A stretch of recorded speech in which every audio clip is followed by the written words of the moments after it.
What happens when the weakest link in the pack becomes the one thing that could save them all? For Alara, life in the Silver Crest pack meant keeping her head down, her voice quiet, and her Omega status invisible. She worked in the kitchens, slept in the smallest room in the Omega wing, and endured the casual cruelty that came with being at the bottom of the hierarchy. But she survived. She endured. Because the moon goddess paired every wolf with their destined mate, and Alara held on to the fragile hope that somewhere, someone would see her as more than nothing. But when Alpha Daemon Blackthorn stood before the entire pack during the Harvest Moon ceremony and rejected their mate bond with words that cut deeper than claws, everything changed. And what happens next, no one was prepared for. The Great Hall blazed with torchlight. Every member of Silvercrest gathered in their finest attire. Alara stood near the back, her simple gray dress a stark contrast to the silks and leathers adorning the higher-ranked wolves. Her heart hammered against her ribs, each beat a painful reminder of the golden thread that had snapped into place 3 days ago. The mate bond that connected her to the most powerful wolf in the territory, Alpha Daemon Blackthorn. She'd felt it the moment he'd returned from the northern territories, a searing awareness that had stolen her breath and brought her wolf surging to the surface for the first time in years. The scent of forest and embers and ozone had wrapped around her senses, drowning out everything else. Her wolf had howled in recognition. Mate. Ours. Finally, Alara had dared to hope. Tonight, Daemon's voice rang through the hall, commanding and cold. We celebrate our strength, our unity, our future. He stood on the raised platform, tall and imposing, dark hair falling across sharp features that could have been carved from stone. The ceremonial alpha cloak draped across his broad shoulders, symbols of power embroidered in silver thread. Beside him stood Seraphina, the pack's head warrior, beautiful and deadly, her auburn hair cascading down her back, her leather armor fitted perfectly to her curved frame. The scent of cinnamon and iron drifted from Seraphina's direction, sharp and metallic. Ilara's stomach churned. But before we feast, Daemon continued, his steel-gray eyes scanning the crowd. There is a matter that requires immediate address. Time stopped, his gaze locked onto Alara, and the bond between them flared hot and bright, making her gasp. Every wolf in the hall could sense it now, the invisible thread connecting Alpha to Omega, glowing like starlight in their supernatural awareness. Whispers erupted. Shock rippled through the crowd. No, someone breathed. An Omega! The moon goddess wouldn't— Ilara of the Omega Wing. Daemon's voice cut through the noise like a blade. Step forward. Her legs moved without permission, carrying her through the parting crowd. Wolves stepped back as if she carried disease, their faces twisted in disgust or pity. She climbed the platform stairs on trembling legs, every instinct screaming at her to submit, to flee, to disappear. Daemon towered over her, his scent overwhelming this close, forest and embers, and the sharp tang of ozone before a storm. The mate bond sang between them, desperate and pleading. Accept us, her wolf whimpered. He's ours. He's supposed to protect us. 3 days ago, Daemon announced, his voice carrying to every corner of the hall. The moon goddess saw fit to bind me to an Omega. He said the word like a curse. To the lowest rank, the weakest blood. Alara's throat closed. But I am Alpha of Silvercrest, Daemon continued. I carry the bloodline of conquerors. My mate must be strong, must be worthy, must elevate this pack, not drag it into shame. Daemon, please. Alara's voice came out broken, barely a whisper. His hand shot out, gripping her wrist. The touch sent electricity racing up her arm, the bond screaming in confused agony. With his other hand, he pulled a ceremonial knife from his belt. "By the authority granted to me as Alpha," Damon declared, "I reject this bond. I reject this mate. I reject the moon goddess's choice."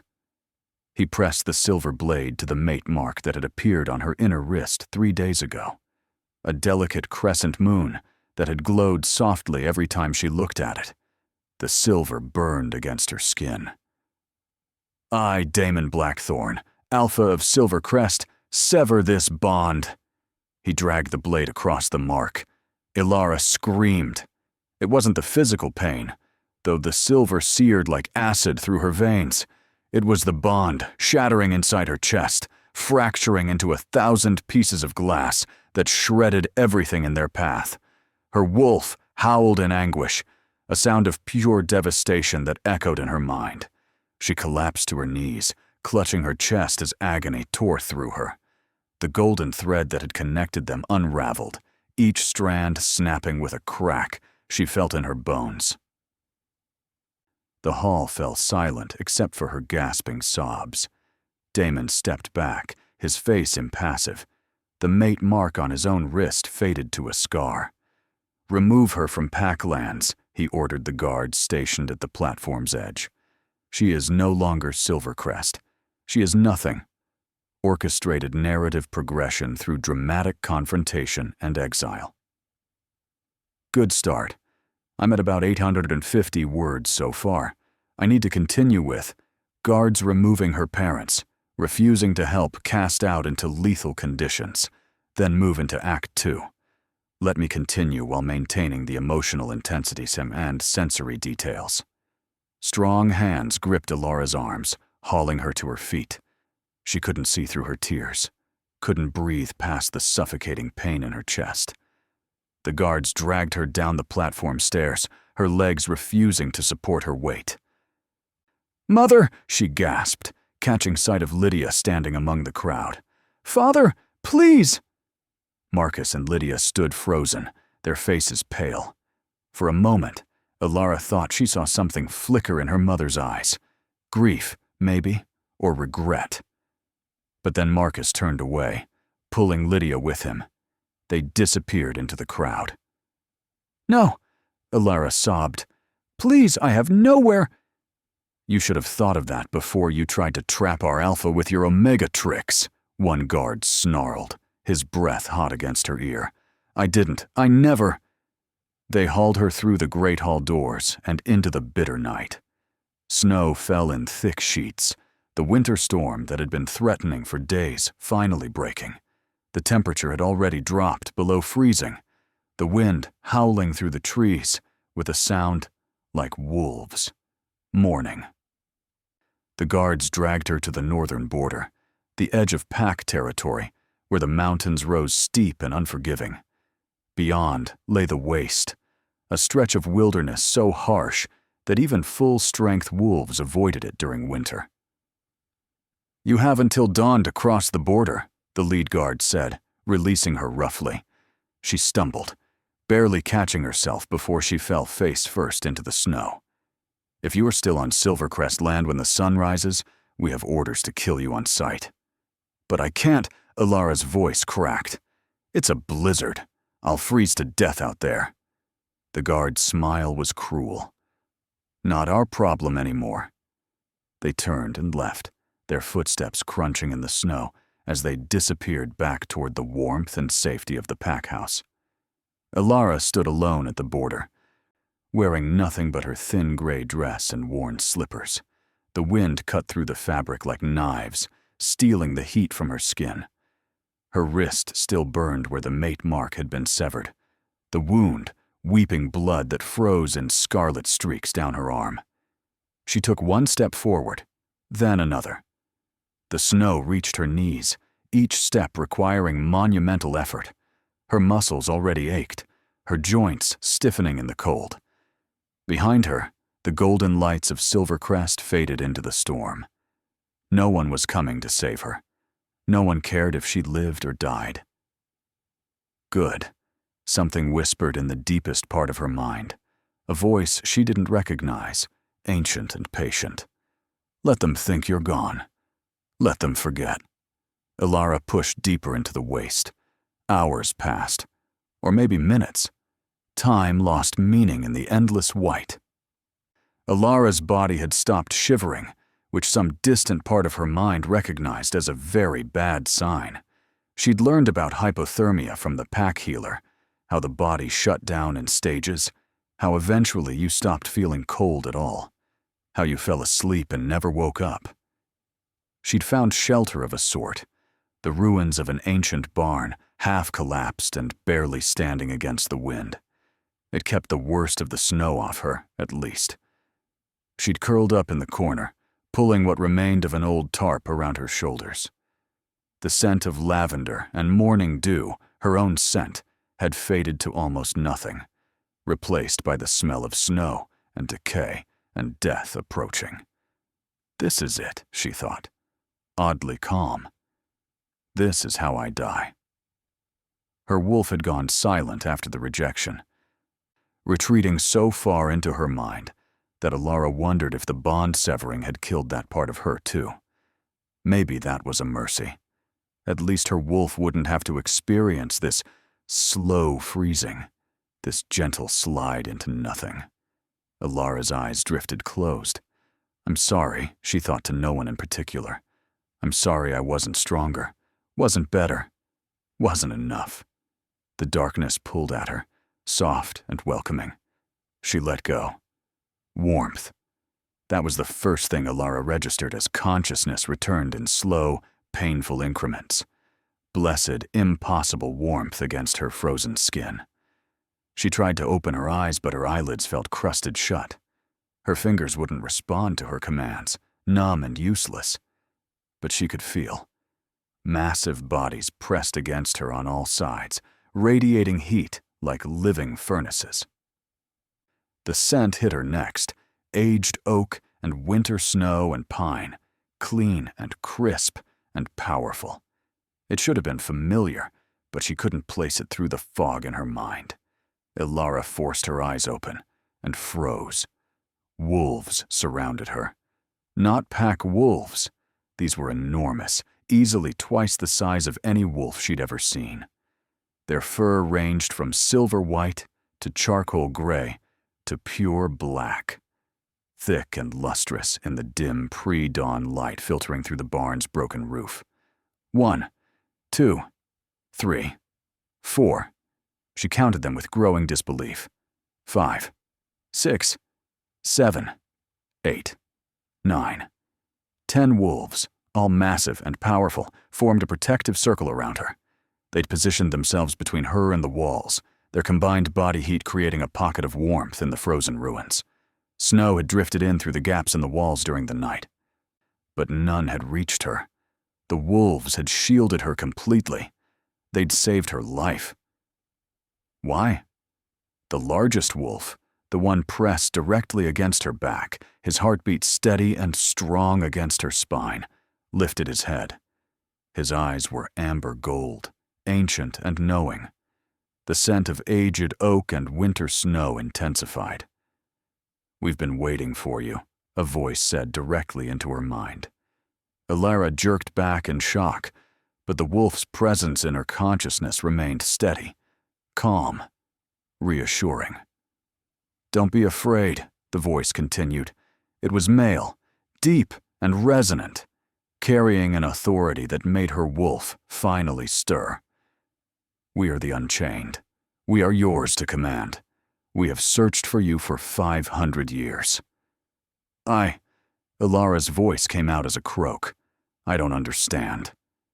The massive wolf shifted. And then he was shifting, his form blurring and reforming in a display of power and control that left her breathless. Where the wolf had been, a man now crouched. He was huge, easily 6.5 feet tall even crouched down. Scars crossed his bare chest and arms, old wounds that had healed in thick white lines. His hair was dark with silver streaks at the temples, his face angular and weathered. Those amber gold eyes studied her with an intensity that should have been frightening, but somehow wasn't. He moved slowly, carefully, as if approaching a wounded animal. His hand extended, palm up, offering rather than demanding. "My name is Cale Stormborn," he said, his voice matching the one she'd heard in her mind, deep and steady and unshakable. "I am the first of the Unchained, commander of the Matriarch's Guard."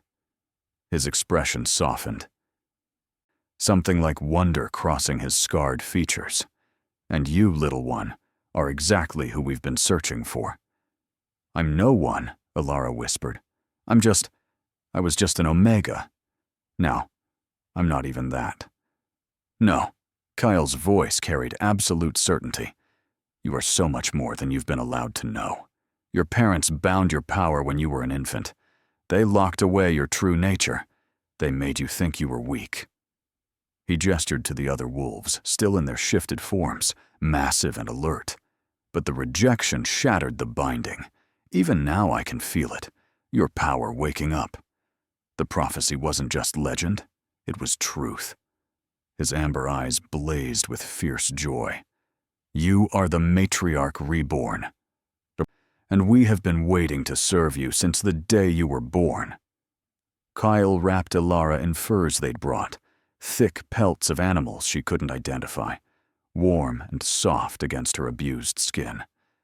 The other wolves shifted one by one, revealing 9 more warriors, each massive and scarred and radiating power. They introduced themselves formally, each placing a fist over their heart and bowing. Finn, the tracker, with copper hair and laughing green eyes. Reese, the strategist, dark-skinned and solemn. Torin, the healer, slender but no less powerful, with gentle hands. Malik, the scout, quick-moving and sharp-eyed. Ash, the weapons master, covered in burned scars from silver training. Roran, the hunter, silent and watchful. Dax, the enforcer, brutal-looking but surprisingly kind. Cole, the historian, who carried ancient texts in a waterproof pack. And Zara, the only female among them, fierce and lethal, with white blonde hair braided for battle. "The Unchained," Alara breathed. "Why are you called that?" "Because we broke our bonds to our original packs when we received our visions," Kyle explained, his hand resting on her shoulder, warm and grounding. 500 years ago, the moon goddess herself came to 10 wolves across 10 territories and showed us the same prophecy. She told us to wait, to search, to protect. She bound us to longer lives, greater strength, and an unbreakable purpose. He knelt before her, his amber eyes level with hers. "We are called the Unchained because we serve no alpha, bow to no pack law, answer to no authority, except yours. We have waited half a millennium for you to be born, for your power to wake, for the prophecy to be fulfilled." "What prophecy?" Ilara's voice trembled. Cole stepped forward, producing an ancient scroll from his pack. The parchment was yellowed with age, the writing in a language that looked like Old Tongue, the first language of shifters, before packs divided into territories. He read aloud, his voice taking on the cadence of ritual. "When silver bleeds and bonds are torn, when lowest caste is twice reborn, the matriarch shall wake from sleep, her power vast, her mercy deep. Born of ashes, crowned in storm, she'll shatter every twisted norm. 10 will guard her, 10 will serve, until the balance they preserve. She will rise when darkness grows, when pack law forgets what kindness knows." The words hung in the cold air, resonating with truth that made Alara's skin prickle. "I'm not," she started. "I can't be. I'm weak. I couldn't even shift properly until I was 16, and even then, my wolf was small and—" "Because your power was bound," Kyle interrupted gently. Your parents visited a dark witch when you were 3 days old. They saw something in you, some glimpse of your true strength, and it terrified them. Pain lanced through Alara's chest. They were afraid of me? They were afraid of what you could become, of what you could do to disrupt the hierarchy they'd always known. Torin, the healer, moved closer, his expression kind. It's not uncommon. When someone is born with power that exceeds all precedent, those around them often react with fear instead of wonder. But the binding could only be broken one way, Kyle continued, his jaw tight with barely contained anger, by the complete severing of a mate bond. By rejection so brutal that it shattered your wolf spirit, and in that shattering, broke the magical chains holding your true nature down. Damon, Alara whispered, made a mistake. Kale's voice turned cold as winter itself. He didn't just reject his mate, he freed the most powerful wolf to walk this earth in 1,000 years. As if in response to his words, something stirred deep inside Alara's chest, a presence that had been silent her entire life, suddenly uncoiling, stretching, waking. "Hello, little vessel," the voice said, feminine and ancient and vast beyond comprehension. "I've waited so long to speak with you, so long to show you what we truly are." Alara gasped, her hand flying to her chest. "There's something, someone." "Your true wolf," Zara said, a smile crossing her scarred face. "The part of you that was locked away. She's waking up." The presence in Alara's mind grew stronger, more defined. "They're right," her wolf said. "We are not Omega. We never were. We are." Power exploded through Alara's body. She screamed, falling to her knees as energy poured through every nerve, every cell, every fiber of her being. It felt like being struck by lightning and bathed in starlight simultaneously. Pain and ecstasy, so intertwined she couldn't separate them. "It's happening," Kyle said, his voice tight. "The full awakening. Everyone back. Give her space." The Unchained moved away in perfect synchronization, forming a wide circle around her. Alara's bones didn't snap. They flowed. That was the only word for it. Her skeleton restructured itself, lengthening and strengthening without breaking. It should have been agonizing, but instead it felt like becoming liquid gold. Malleable and perfect. Her muscles expanded, power coiling through them like living cable. Her senses sharpened until she could hear the individual heartbeats of all 10 warriors, could smell the distinct scents of each one, could taste the ozone in the air from the residual storm. And then the fur came. It erupted from her skin in a cascade of silver white, each strand glowing softly in the dim morning light. The color shifted depending on the angle. Silver to white to the faintest hint of blue, like moonlight on new snow. She grew, and grew, and grew. Where her Omega wolf had been small and weak, barely larger than a normal forest wolf, her true form towered. By the time the transformation completed, Alara stood as tall at the shoulder as Kale stood in his human form. Her paws were the size of dinner plates, her body rippling with sleek muscle, but it was her eyes that captured everyone's attention. Glowing brilliant violet, swirling with power that seemed to pierce directly into the soul. "This is what we are," her wolf said, joy and triumph singing through their shared consciousness. "This is who we've always been." Alara threw her head back and howled. The sound that emerged wasn't the weak cry she'd produced in her Omega form. This was pure, primal power, a note that resonated in the very bones of the earth. The barn's remaining walls shook.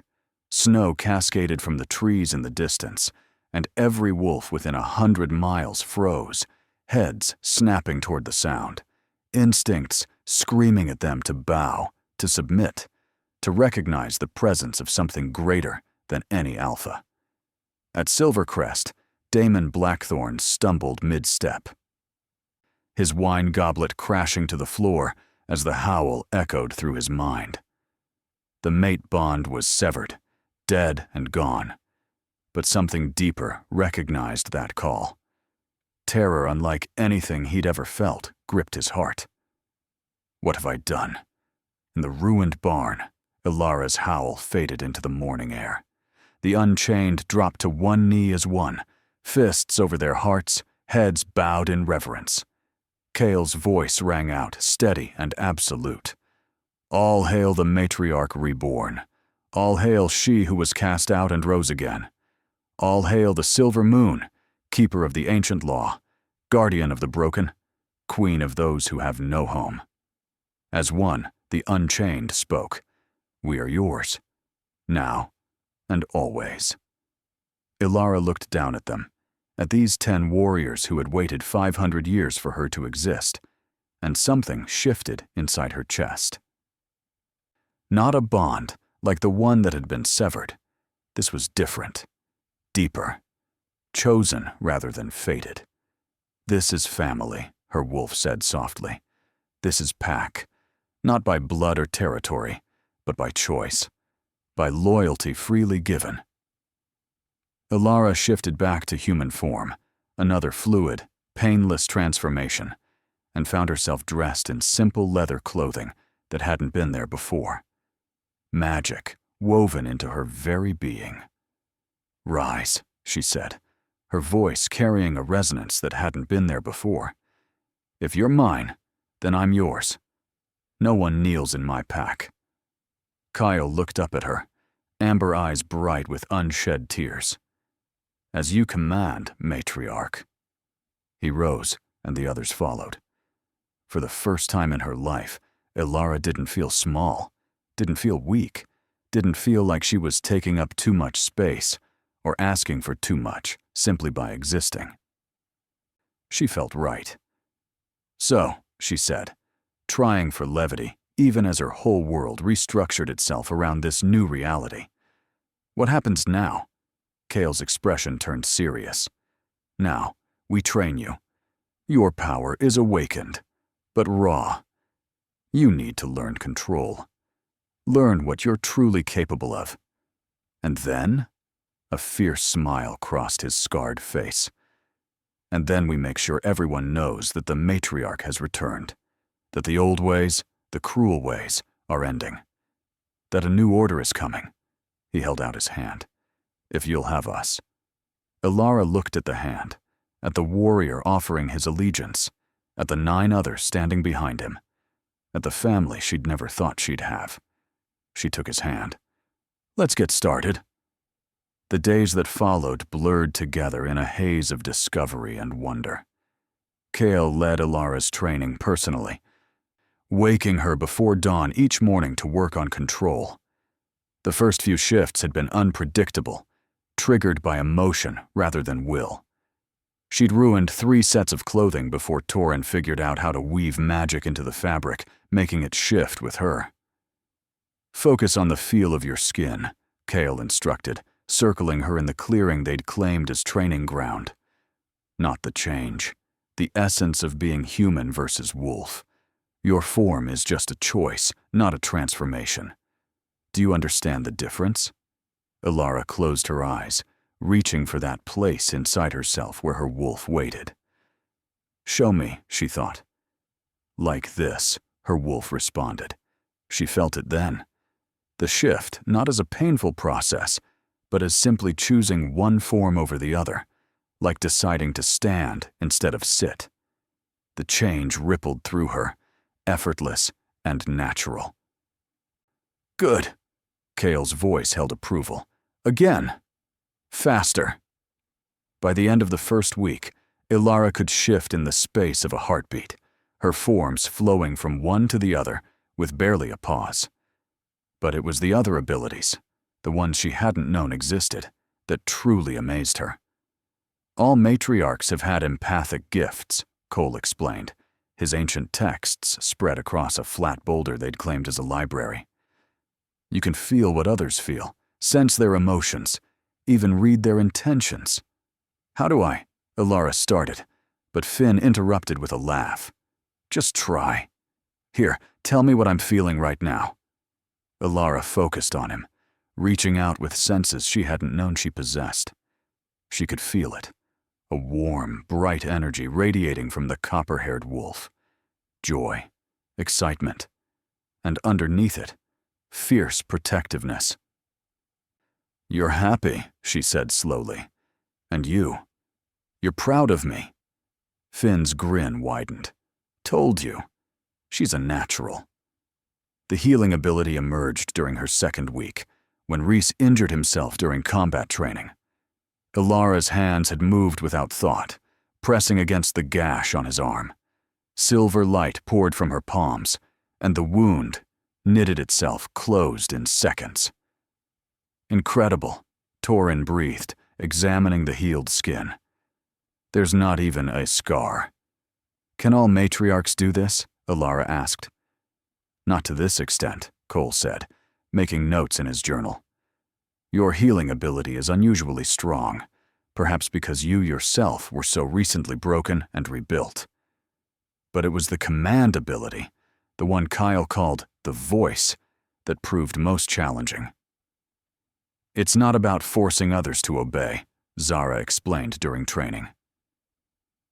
It's about speaking with such conviction, such authority, that their wolf recognizes the truth in your words and chooses to follow. I don't want to force anyone, Alara protested. And that's exactly why you'll be a good queen, Kyle said quietly. Power isn't about domination. It's about responsibility, about protecting those who can't protect themselves. He gestured to Malik and Ash. Try commanding them to raise their right hands. Alara took a breath, reaching for that deep place of certainty inside herself. Raise your right hands. Nothing happened. She tried again, putting more force into it. Raise your right hands. Malik and Ash exchanged glances but didn't move. You're trying to push, Kale said. Don't push. State truth. Make them feel that raising their hand is the only logical choice. Alara centered herself, thinking about what she wanted and why. She wanted them to raise their hands because she asked, because she was learning, because they had pledged themselves to helping her grow. Raise your right hands, she said, and this time her voice resonated with something beyond sound, a certainty that bippled through the air itself. Malik and Ash's hands rose before they consciously decided to move them. There! Kyle's eyes blazed with pride. That's the voice. That's the matriarch's true power, not dominance, but truth so absolute that it becomes reality. The training continued. Hours turned to days, turned to weeks, and with each passing day, Alara grew stronger, more confident, more certain of who she was becoming. The Unchained weren't just her guards. They were her family in the truest sense. They shared meals together, told stories around the fire, laughed and teased and supported each other through every challenge. Finn taught her to track, showing her how to read the forest's secrets. Rhys played chess with her in the evenings, teaching her strategy and patience. Torin helped her understand the healing magic flowing through her veins. Malik showed her how to move silently, how to become invisible in plain sight. Ash trained her in combat, both as human and wolf, pushing her until she could hold her own against warriors with centuries of experience. Roran took her hunting, teaching her the sacred dance between predator and prey. Dax made her laugh with his terrible jokes and unexpected gentleness with injured animals. Cole shared the old stories, helping her understand the history that had led to this moment. And Zara became something like a sister, fierce and loyal and unafraid to call Alara out when she was being too hard on herself. But it was Kyle who remained her constant. Kyle who woke her each morning and trained beside her until dark. Kyle whose amber eyes tracked her movements with an intensity that made her heart race. Kyle, who smelled of aged oak and winter snow, and something that made her wolf purr with contentment. "You're staring," he said one evening, catching her watching him across the fire. Elara blushed, but didn't look away. "You've been my teacher, my guard, my friend, but I don't actually know anything about you, about who you were before. All this." Kyle's expression softened. "What do you want to know?" "Everything." So he told her about his life 500 years ago, before the visions came. About the pack he'd left behind, the family who couldn't understand his purpose, about the lonely centuries of searching, of false leads and disappointments, of wondering if the prophecy was real or just a fever dream. "I almost gave up," he admitted quietly. "About 50 years ago, I thought maybe the moon goddess had been wrong, or I'd misunderstood, or the matriarch wasn't coming in my lifetime after all." "What stopped you?" "Finn." Kyle smiled. "He told me that even if it took another 500 years, he wasn't giving up. That you were out there somewhere, waiting to be found. That our purpose was real even if we couldn't see the end yet." His amber eyes met hers. He was right. You were worth every moment of waiting. Something warm unfurled in Alara's chest, not the forced bond she'd felt with Damon, but something chosen. Something real. "The mate bond," she said slowly. "It's gone, completely severed. But I feel connected," Kale finished. "I know. I feel it too." "Is that possible? Without the moon goddess's binding?" "The fated mate bond is one path," Kyle said, moving to sit beside her, his shoulder pressed against hers, warm and solid. "But it's not the only one. Some bonds are chosen. They grow slower, but deeper. They're built on trust and respect, and actually knowing the person you're binding yourself to." He took her hand, his thumb tracing circles on her palm. "I will never force a bond on you, Elara. Never expect anything you're not ready to give. But I won't lie. I've fallen in love with you, with your strength and kindness, with the way you've taken everything thrown at you and transformed it into power, with who you are, not what you're destined to be." Alara's breath caught. "Kyle, you don't have to say anything," he said quickly. "I just wanted you to know. Whatever you decide." She kissed him. It was soft and tentative and perfect. When they pulled apart, Kale's eyes were wide with wonder. "Oh," he breathed. "I choose you," Elara whispered. "Not because destiny demands it, but because I want to. Because you've seen me at my weakest and my strongest, and you've never wavered. Because when I look at you, I see home." The bond that snapped into place between them was nothing like the forced mating with Damon. This was warm sunlight and steady heartbeats and absolute certainty. This was choice made real. "My matriarch," Kale murmured, pulling her close. "My queen. My heart. My protector," she answered. "My teacher. My love." They sat together by the fire, wrapped in each other's arms, while the Unchained pretended not to notice and smiled into the darkness. The scout discovered them on the 23rd day. Elara was mid-shift, practicing the rapid transformation that Kyle demanded she perfect, when Roran burst into the clearing at a dead run, his eyes wild. "Silvercrest," he gasped. 20+ wolves. War party. They know you're alive." Time stopped. "How?" Kale demanded, already moving into defensive position. "One of their scouts was tracking a deer into our territory. He saw Elara shift, saw her true form." Roran's jaw clenched. "He ran before I could intercept. By now, Blackthorn knows everything." Elara's heart hammered. "How long until they arrive?" "Hours. Maybe less if they're running full speed." "Good." a voice said, sharp with malice.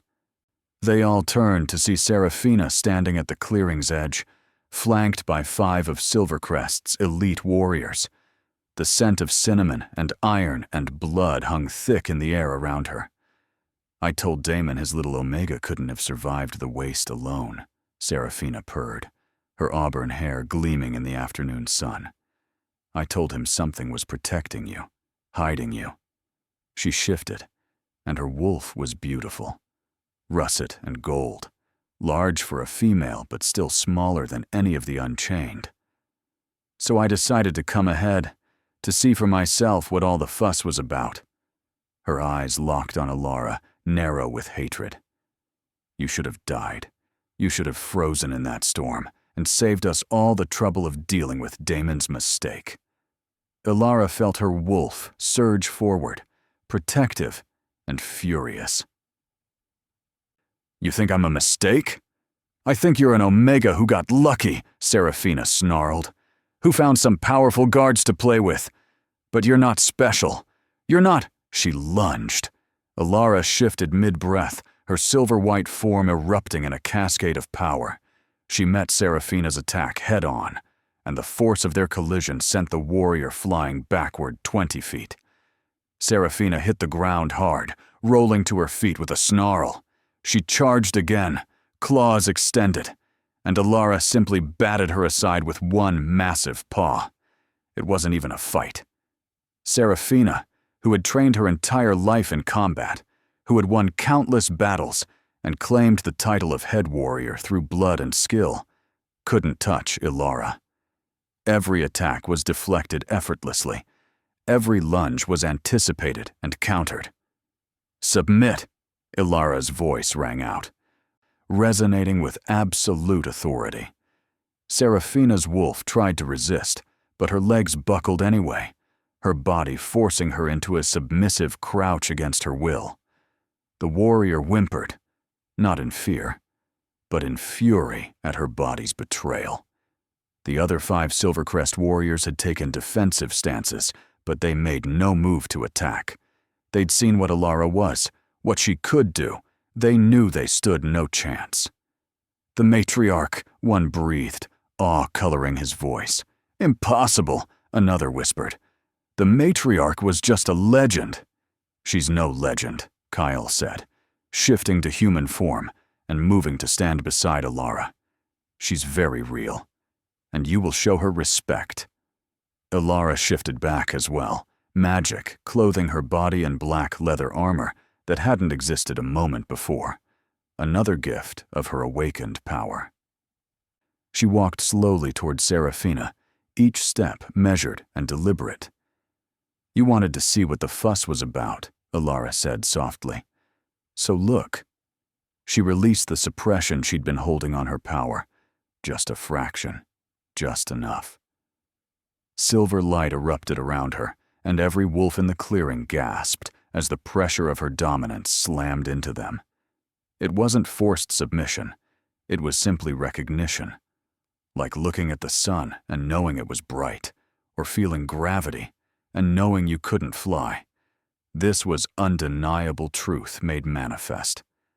Alara was beyond Alpha, beyond Omega, beyond the hierarchy they'd all been raised to believe was immutable. She was something else entirely. Go back to Damon, Alara commanded. Tell him I'm alive. Tell him I've come into my power. Tell him that the matriarch has returned. And she remembers every cruelty, every injustice, every Omega who was crushed because they were deemed too weak to matter. She leaned down until her face was level with Seraphina's. And tell him that if he wants to try to kill me, he'd better bring more than 20 wolves. He'd better bring an army, because I am done being afraid. I am done being small. I am done letting people like him, like you, hurt those who can't fight back. Alara straightened. Now, get out of my territory before I change my mind about letting you leave alive. The 5 warriors didn't hesitate. They turned and ran, disappearing into the forest. Seraphina remained crouched, her eyes blazing with impotent rage. "You think this changes anything? You think just because you've got some fancy power that Damon will just let you—" "I think," Alara interrupted, her voice cold, "that Damon made a choice. He chose power over love, cruelty over kindness, pride over destiny. And now he gets to live with the consequences." She turned her back on the warrior, the ultimate sign of disrespect. "You have 10 seconds. If you're still here after that, my guard will teach you what happens to those who threaten their matriarch." 10 massive forms shifted in perfect synchronization, their true forms revealed. They weren't normal wolves. They weren't even abnormally large wolves. They were dire wolves, ancient, mythical creatures that hadn't walked the earth in centuries. Each one stood as tall as Alara's true form, their fur thick and lustrous, their eyes glowing with supernatural power. They were legends made flesh, and the sight of them together stole the breath from every witness. Seraphina scrambled backward, terror finally cracking through her arrogance. She ran. An hour later, the war party arrived. 23 wolves emerged from the forest, led by Damon Blackthorn himself. His steel-gray wolf was imposing, the largest in Silvercrest, bred from generations of alpha bloodlines. Behind him came the pack's best warriors, ready for battle. They stopped at the clearing's edge, taking in the scene before them. Alara stood in the center, flanked by the Unchained in their dire wolf forms.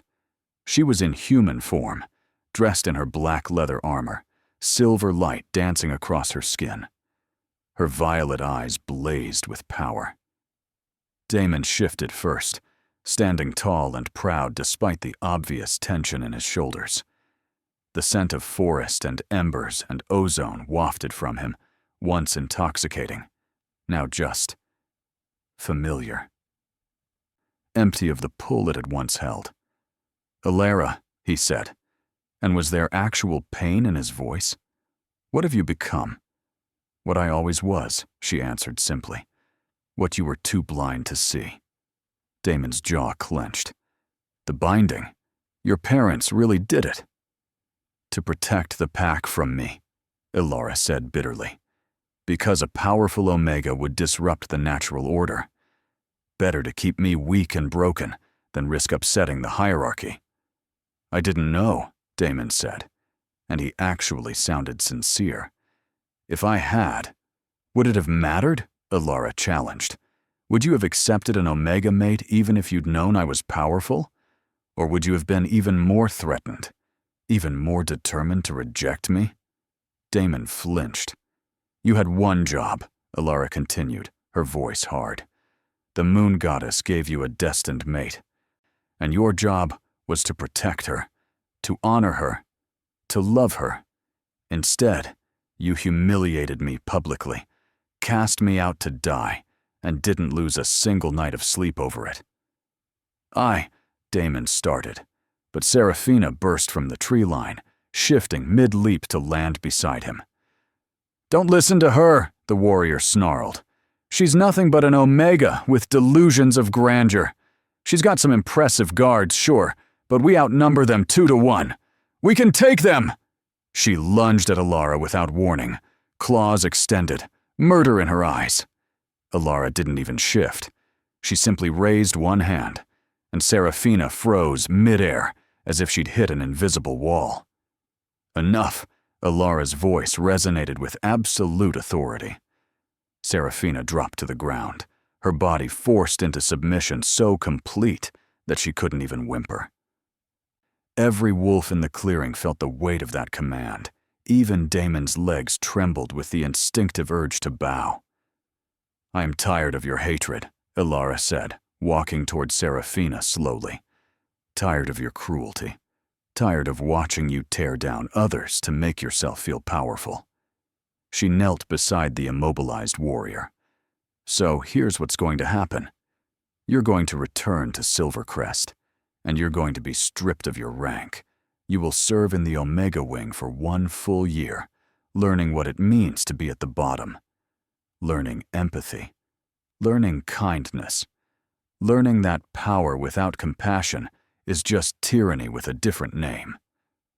Ilara stood, her eyes sweeping across the assembled wolves. And if you refuse, I will exile you from every pack territory on this continent. You will be rogue, alone, and hunted by every wolf who recognizes my authority. She turned to Damon. That goes for anyone here who thinks they can challenge me, who thinks the old ways, the cruel ways, should continue. Leave now, and you'll face consequences, but keep your lives. Stay and fight, and you'll discover exactly why the matriarch is feared as well as revered. For a long moment, no one moved. Then Damon Blackthorn, Alpha of Silvercrest, proud and powerful and undefeated in 100 battles, dropped to one knee. "Mercy," he said, his voice breaking. "Matriarch, I beg your mercy." One by one, the other wolves followed.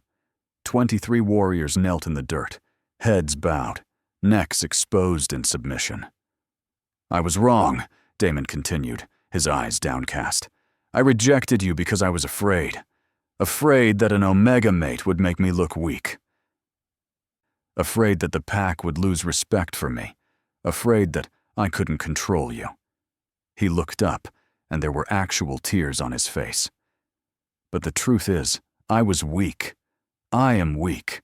I let fear drive my decisions, and I destroyed the greatest gift the moon goddess ever gave me." "Yes," Ilara said simply. "You did." "I can't take it back," Damon said. "I can't undo the rejection.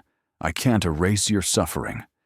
But I can pledge myself to the new order you're creating. I can use my position as Alpha to enforce your laws, protect your territories, ensure that no Omega is ever treated the way I treated you." He placed his fist over his heart. "I, Damon Blackthorn, Alpha of Silvercrest, pledge my pack to the matriarch's service. Our strength is yours. Our territory is yours. Our loyalty is yours." The other wolves echoed, "Our loyalty is yours." Ilara looked down at them, at the pack that had cast her out, at the Alpha who had rejected her, at the warriors who would have watched her die without lifting a claw. She could kill them all, could command them to turn on each other, could take everything they'd ever valued and grind it into dust. But that wasn't who she was. "I accept your pledge," she said finally. "But understand this. I am not a ruler who demands blind obedience. I am not a tyrant who governs through fear.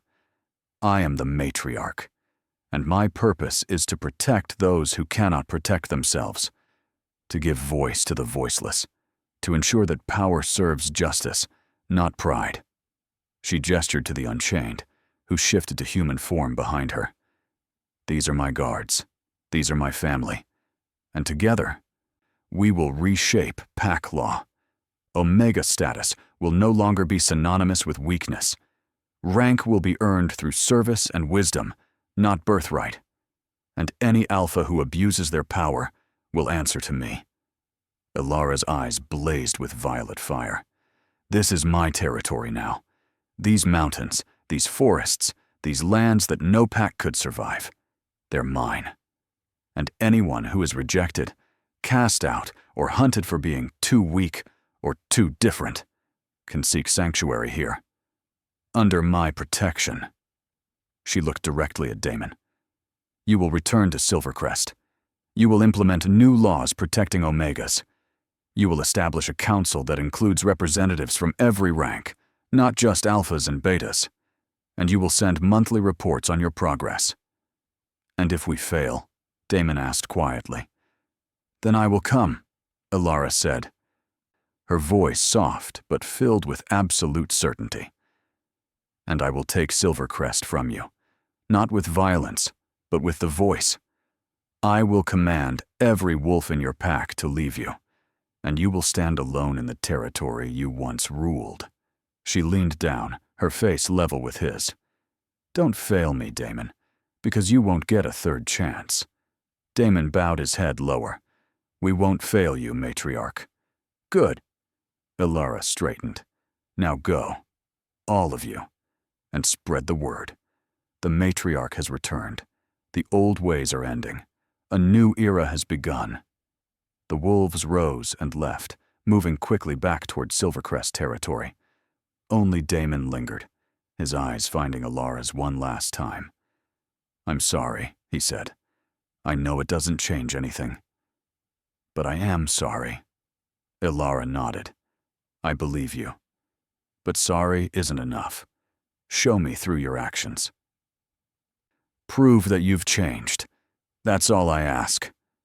Damon shifted and ran, disappearing into the forest. Silence fell over the clearing. Kyle moved to stand beside Alara, his hand finding hers. "You showed mercy." "I showed justice," she corrected. "Mercy would be forgetting what they did. Justice is making them earn their redemption." "Our matriarch is wise," Finn said with a grin. "And terrifying," Zara added. "Did you see their faces when the Unchained shifted? I thought that one beta was going to pass out." Laughter rippled through the group, tension finally breaking. Alara looked at her guard, her family, and felt a wave of love so strong it almost brought her to her knees. These wolves who had waited centuries for her, who had given up everything to serve a prophecy they'd never doubted. "Thank you," she said softly, "for finding me, for believing in me, for being patient while I found myself." "We would wait 1,000 more years if necessary," Kale said, pulling her close. His scent wrapped around her, aged oak and winter snow and home. "You are worth every moment." The bond between them pulsed with warmth and certainty. Alara smiled. "So what now, Commander?" Kyle's amber eyes gleamed. "Now we build. Now we establish your territory properly. Now we send word to every pack on the continent that the matriarch walks among them once more." "And we prepare," Reese added seriously, "because while most packs will welcome your leadership, some will see you as a threat. There will be challenges." "Let them come," Alara said, and her voice carried the weight of absolute conviction. "I spent 23 years being told I was nothing. Being made to feel small and weak and worthless. I'm done hiding. I'm done being afraid. I'm done letting fear dictate my choices." She looked at each of her guards in turn. "The prophecy said I would rise when darkness grows, when pack law forgets kindness. That time is now, and I won't fail the wolves who need me." "All hail the matriarch," Kyle said, dropping to one knee. The Unchained followed, their voices echoing in perfect unison. "All hail the silver moon." Alara laughed, pulling them all to their feet. "How many times do I have to tell you? No kneeling in my pack." And so Alara's journey from Omega to Matriarch was complete, or perhaps just beginning. She established her territory in the mountains, creating a sanctuary for the rejected and forgotten. Word spread quickly. The Matriarch had returned. And with her came hope for those who had none. Omegas who had been cast out found their way to her mountain. Rogues who had been exiled for being different sought sanctuary. Even some alphas came, disgusted by the cruelty of pack politics and seeking a better way. Alara welcomed them all. She built a new kind of pack, one where rank was earned through service, where every voice mattered in council, where power was used to protect rather than dominate. The Unchained trained the new arrivals, teaching them to fight, to think strategically, to work together. And Kale remained by her side through it all. Protector, partner, chosen mate. Their bond grew deeper with each passing day, until Alara couldn't remember what it felt like to be without him. 6 months after her transformation, under the light of a full blood moon, Alara and Kale completed their mating bond in a ceremony witnessed by the entire pack. It wasn't fate that bound them, it was choice, freely given and joyfully accepted. True love, earned and real. Damon kept his word. Reports from Silvercrest showed remarkable change. New laws protecting Omegas, a restructured council, harsh penalties for those who abused their power. He sent letters to Alara monthly, documenting every reform, every challenge, every small victory. She acknowledged them, but kept her distance. Some wounds took time to heal. Other packs followed Silvercrest's lead. The matriarch's influence spread across territories, reshaping centuries of tradition. Not all accepted the changes gladly. There were challenges, battles, alphas who tried to resist the new order. Alara met each challenge with the same fierce determination. Justice over vengeance, mercy tempered by strength, and the unwavering support of her found family. But on the night of the blood moon, as Alara stood on her mountain looking out over her territory, her hand in Kyle's, surrounded by the wolves who had chosen to follow her, she felt a chill run down her spine. The moon turned crimson overhead, and somewhere in the distant darkness, something ancient stirred. Something that had been sleeping for millennia, waiting for the matriarch to return, waiting for its chance to rise. "Do you feel that?" Alara whispered. Kyle's grip on her hand tightened. "Yes. The prophecy said I would come when darkness grows." Her violet eyes reflected the blood-red moon. "I think the darkness is just beginning." Behind them, the Unchained moved into defensive positions, sensing the shift in the air. Alara smiled grimly. "Good. Let it come. We'll be ready." She was no longer the Omega who had been cast out to die in the snow. She was the matriarch, the silver moon, the queen of the forgotten and protector of the broken. And whatever darkness was coming, it would learn to fear her name. What became of Alara after that blood moon? How did she face the ancient evil that awaited? Did her reform spread to every pack, or did some territories fall into war? And what about the parents who had bound her power? Did they ever seek forgiveness? Those are stories for another time.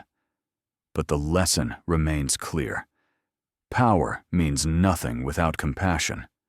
Strength is useless if not used to protect the vulnerable. And sometimes, the ones the world deems worthless turn out to be exactly what the world needs. If you enjoyed this journey from rejection to redemption, from Omega to Queen, let me know in the comments below. Share your thoughts on Alara's transformation. Tell me which member of the Unchained was your favorite. And let me know if you'd like to hear more stories from the Matriarch's reign. Don't forget to like this video, subscribe to the channel, and hit that notification bell so you never miss the next chapter in this epic saga. Because the story of the Silver Moon is far from over, and trust me, you won't want to miss what comes next. Thank you for listening. Thank you for being part of this journey. We'll see you in the next chapter.